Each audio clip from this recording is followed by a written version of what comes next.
In this video, I'll show you how you can fix Valorant not opening or starting up. Now first what we can try is come down here and go to Task Manager. From in here, go to Details, click anywhere and search for R.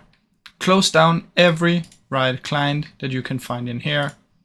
And then press V and see if there's any Vanguard related. I don't have any open. Just close anything that has to do with Riot, Valorant or Vanguard. Now after you've done this, you can come down here, check if there's an update or anything on your PC. This can also fix the issue. Also, what you can do is right click and go to display settings.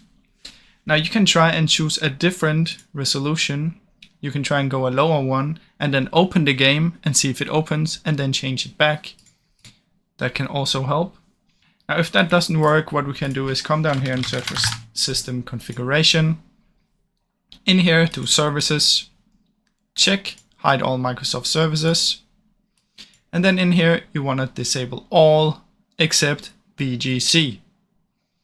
Now once you've done that, press apply and OK and then close it down. Then it's gonna say you need to restart your PC. So you can do that, or you can press later and then you can do the rest.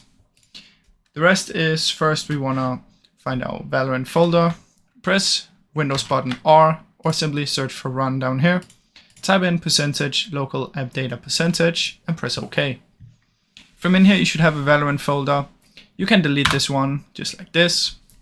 And once it's deleted, when you open Valorant, it's gonna reinstall itself, so don't worry.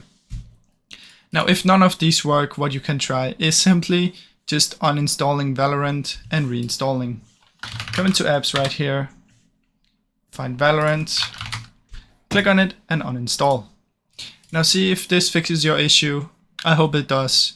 If it did, please leave a like and subscribe, as it helps me out a ton. Thank you so much for watching.